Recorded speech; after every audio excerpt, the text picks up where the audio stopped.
This is Key Concept 5.2. Here you see we have the North and the South. This is the North's economy. It is run off of free labor and manufacturing. That right there is an Irish worker. Here we have the South. This is the South's economy. Oh, that is not a money sign. There we go. The South's economy. It is run off of agriculture and slave labor. It's a little sad, but as you can see, that is a slave with a frowny face. And that is the cotton they are growing, because king cotton, you understand. The North has a large population that continued to grow. The South pretty much stayed the same.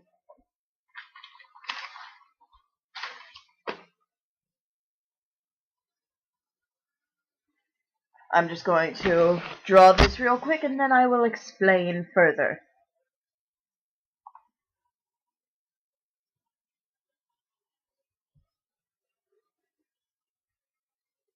Ooh, his leg is horrible.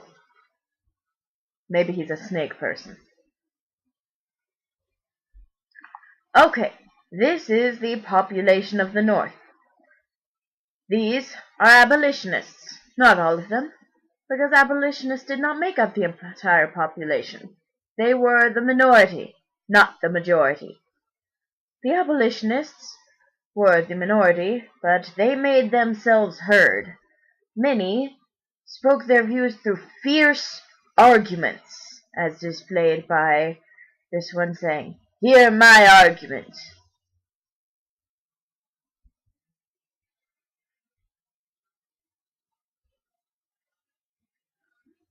Others displayed their point through acts of violence.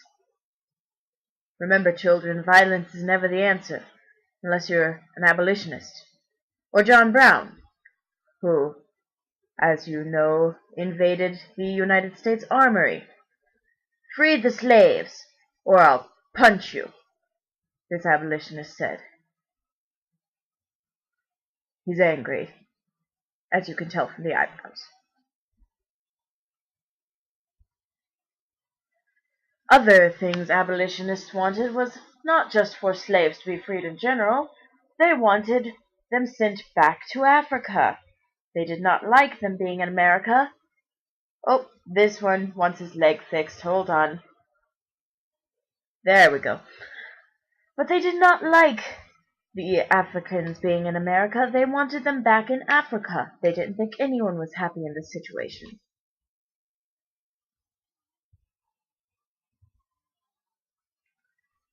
Here we have our politician, Abraham Lincoln. He has a top hat, as you can see. Now, Abe was not an abolitionist, per se, but he wasn't pro-slavery. He believed that one day the United States would be united in their views about slavery. He said, "A house divided cannot stand." So it kind of just sits on the couch. Now, he didn't say the thing about the couch, but I did.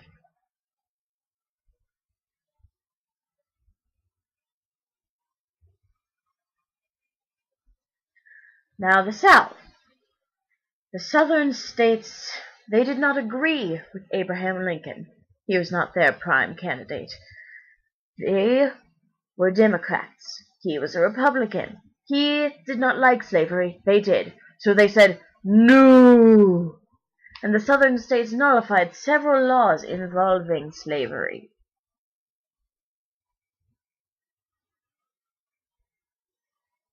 Here we have one of the ways that Southerners thought that slavery was actually a good thing.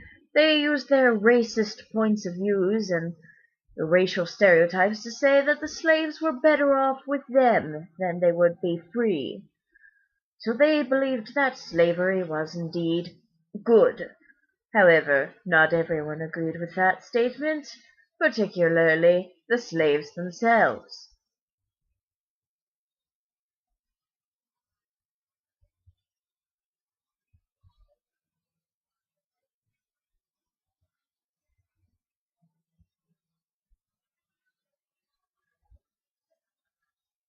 Awkward silence.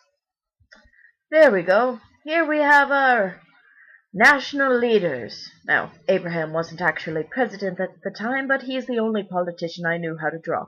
Our national leaders tried several ways to resolve the issues of slavery in the territories. So it was very controversial whether the territories should allow slavery or should they be free. Who knows? So, in order to attempt to resolve these conflicts, they came up with the Compromise of 1850. Woohoo! Well, apparently that didn't work for long because people said no. Then came the Kansas-Nebraska Act. Wonder if this one's gonna work. Will it restore peace to the Fire Nation? No. Okay. What about the Dred Scott decision? Will that make everyone happy? The Dred Scott decision stated that even if an escaped slave lived in a free state, they were still a slave. Oh, I am spelling decision wrong. What is wrong with me? I apologize for that. Even if a slave lived in a free state, they were still a slave and therefore property of their owner. Tear, tear, cry, cry.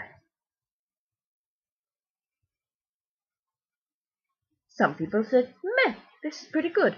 But other people were like, no. So they really couldn't hold down a resolution.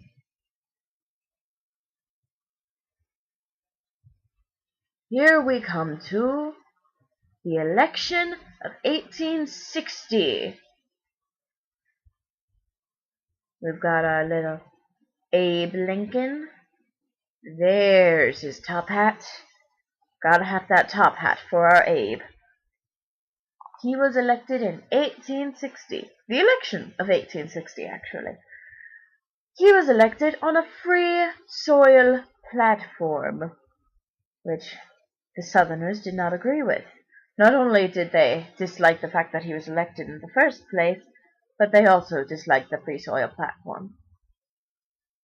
When Abraham Lincoln was elected instead of the Southerners' candidate, or the Democratic candidate, the South said, no, we don't like you, Abraham Lincoln, so we are going to separate from you. And this is how the South seceded. So basically they just kind of divorced the North. It's like they took the blue and they said, no, we're green now.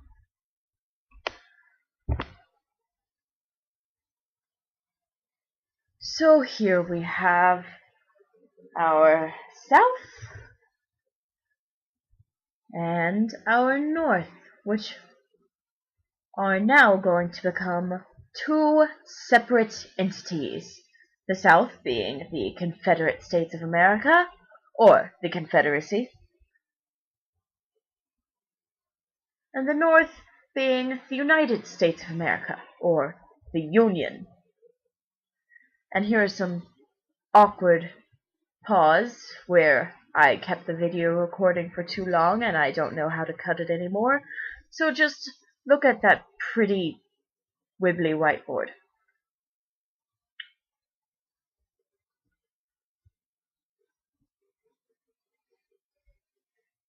And now this concludes my... Oh, wait a second, I think the blue marker attacked. It says, no! So I guess it's trying to say, this concludes my new. I guess new is the title of the video now. Oh dear.